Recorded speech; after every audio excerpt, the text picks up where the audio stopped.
Everyone welcome. আজকে তোমাদের দেখাবো তাপীয় বক্ররেখা। তাপীয় বক্ররেখার ক্ষেত্রে কি হয়, কঠিন পদার্থকে তাপ দিলে তরল হয় এবং তরল পদার্থটি তাপ দিলে গ্যাসে পরিণত হয়। সেক্ষেত্রে আমরা একটি পয়েন্ট দেখতে পাচ্ছি, সলিড অংশ, লিকুইড অংশ এবং গ্যাস অংশ, এই তিনটি পয়েন্টে শুধুমাত্র কাইনেটিক এনার্জি থাকে এবং এখানে যদি তাপ দেওয়া হয় গতিশক্তি বৃদ্ধি পাওয়ার কারণে এই কণাগুলোর ছোটাছুটি বেড়ে যায় এবং কোনো এক সময় তারা বিচ্ছিন্ন হতে যখন শুরু করে তখন ইহা গলতে শুরু করে। দেখো তোমরা পাত্রের দিকে একটু খেয়াল করে দেখো, ইহা গলতে শুরু করেছে এবং সেক্ষেত্রে তাপ দিলে এক্ষেত্রে টেম্পারেচার কিন্তু কোনো ইনক্রিজ হবে না। আবার যখন সম্পূর্ণ তরল হয়ে যাবে, এই তরল পদার্থগুলোকে আমরা যখন তাপ দিব এক্ষেত্রে এদের কাইনেটিক এনার্জির মান অনেক হাই লেভেলে উঠবে এবং এরা পরস্পরের ছোটাছুটিগুলো বেড়ে যাবে। এবং তোমরা দেখতে পাচ্ছ যে মেল্টিং পয়েন্ট রয়েছে, এখানে কিন্তু আমরা তাপ দিয়েছি বাট এখানে কোনো টেম্পারেচার কিন্তু ইনক্রিজ হবে না, এখানে জাস্ট শুধুমাত্র অবস্থা পরিবর্তন হবে। পরবর্তীতে তাপমাত্রা বৃদ্ধি পেতে থাকবে, কোনো এক সময় এই লিকুইডটা সম্পূর্ণ গ্যাসে পরিণত হবে। সেক্ষেত্রেও কিন্তু অবস্থার পরিবর্তন হতে তাপ ব্যবহার হবে। এক্ষেত্রেও কিন্তু আমাদের তাপ দিলে তাপমাত্রা বৃদ্ধি পাচ্ছে না, এটা নাম হচ্ছে সুপ্ত তাপ বা লেটেন্ট হিট।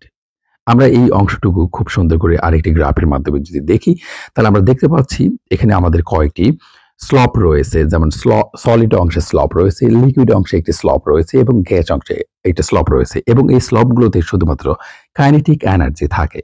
বাট যখন একটা সলিড অংশ লিকুইডে পরিণত হয় এটা কখনোই আর স্লপ হবে না, এ অনুভূমিক হিসেবে কাজ করবে, অর্থাৎ ভূমির সমান্তরাল। এক্ষেত্রে শুধুমাত্র পটেনশিয়াল এনার্জি বিরাজমান থাকবে, অর্থাৎ আমরা এখানে টেম্পারেচার ইনক্রিজ করাতে পারবো না, টেম্পারেচার একটি কনস্ট্যান্ট টেম্পারেচার হয়ে থাকবে।